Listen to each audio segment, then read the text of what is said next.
एक बार एक पंडित जी थे। अपने घर के बगल में राम जानकी मंदिर में वो पुजारी थे। वह आर्थिक रूप से कमजोर थे। वे मंदिर में हर मंगलवार शनिवार को राम कथा सुनाते थे। उनकी राम कथा सुनने को गांव में दूर दूर से लोग आते थे। बड़ा अच्छा भजन भी गाते थे। सब भक्तों के लिए आसन बिछाया जाता था। वही पंडित जी अपने बगल में राम कथा कहते समय एक झूला रखते थे। पंडित जी को विश्वास था कि राम कथा कहते समय हनुमान जी भी आते हैं और उसी झूले पर विराजमान होकर राम कथा सुनते हैं। लोग उनकी भावनाओं का सम्मान करते हुए पूरी राम कथा के दौरान उस झूले के सामने हाथ जोड़े बैठे रहते। पंडित जी पूरे मगन होकर राम कथा सुनाते और भजन गाते। उनका एक वकील दोस्त भी था। वकील साहब काफी पढ़े लिखे विद्वान आदमी थे। शाम को वो भी राम कथा सुनने आया करते थे। पंडित जी से उनकी अच्छी दोस्ती हो गई थी। पंडित जी से घंटों बैठकर धर्मशास्त्र पे चर्चा करते। एक दिन वकील साहब से नहीं रहा गया। उन्होंने पंडित जी से पूछा, अरे पंडित जी, ये राम कथा सुनाते समय ये जो खाली झूला आप सबके सामने रखते हो वो बड़ा अखरता है। खाली झूला रखने का क्या मतलब? अच्छा नहीं लगता। सब उस खाली झूले के सामने हाथ जोड़े बैठे रहते हैं। ये भी भला कोई बात हुई? पंडित जी ने कहा, अरे वकील साहब, ये कोई मामूली झूला नहीं है। स्वयं हनुमान जी इस पे आकर विराजमान होते हैं मेरी राम कथा सुनने को। अब वकील साहब ठहरे पढ़ा लिखा आदमी बिना सबूत के भला झूले पे हनुमान जी विराजमान होते हैं, ये बात कैसे मान लेता?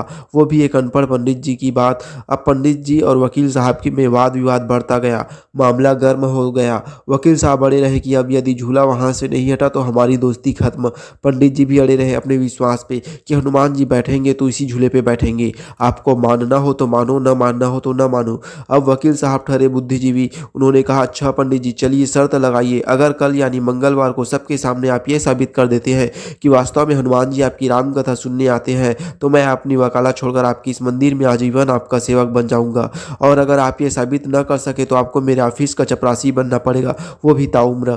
पंडित जी ने बिना कुछ सोचे समझे वकील साहब की शर्त मान ली। वकील साहब मन ही मन अपनी बुद्धिजीवी मानी पर मुस्कुराते वहां से चल गए। अब पंडित जी घर आए और रोने लगे, हे मेरे ईश्वर, ये मैंने क्या कर दिया? मैंने शर्त तो लगा दी, अब प्रभु साक्षात कैसे आएंगे?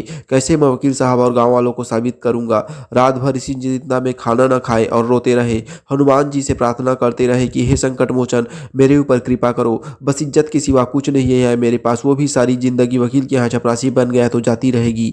मेरी सहायता करो ईश्वर। मुझे पता है आप मेरी राम कथा सुनने जरूर आते हैं, पर देखा तो मैंने आपको नहीं है। सबको कैसे साबित करूंगा? यही सोचते सोचते रोते रोते पंडित जी की रात जगते जगते बीती। मंगलवार आ गया, राम कथा का समय हो गया।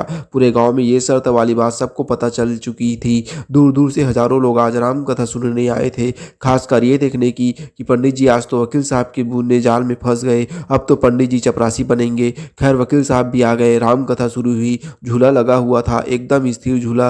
राम कथा सुनाते सुनाते 45 मिनट बीत चुके थे। कथा का विराम होने का समय आ गया था। सब टकटकी लगाए झूले की तरफ देख रहे थे, कहीं कोई हलचल नहीं। कथा विराम हुई। वकील साहब अपनी संभावित विजय पर मन ही मन मुस्कुरा रहे थे। पंडित जी हमेशा की तरह राम कथा समापन के बाद राम भजन गाने लगे। आज उनके स्वर में एक अजीब सी कशिश थी। गाए जाने रहे थे, आंखों से आंसू झरझर बह रहे थे। हजारों की भीड़ खामोश टकटकी लगाए झूले की ओर देखती।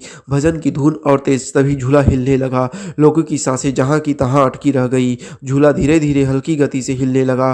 पंडित जी मगन होकर राम धुन गाए जा रहे थे, आंखें बंद करके। झूला ऐसे आगे पीछे हल्के हल्के डोलने लगा जैसे कोई इस पे बैठ के आराम से झूला झूल रहा हो। वकील साहब की आंखें और वहां हजारों लोगों की आंखें फटी की फटी रह गई।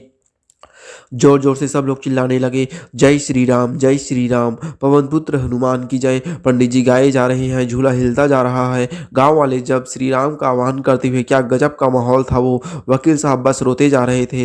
ये दृश्य देखकर भजन खत्म हुआ। पंडित जी ने आंखें खोली, उन्होंने कुछ देखा ही नहीं।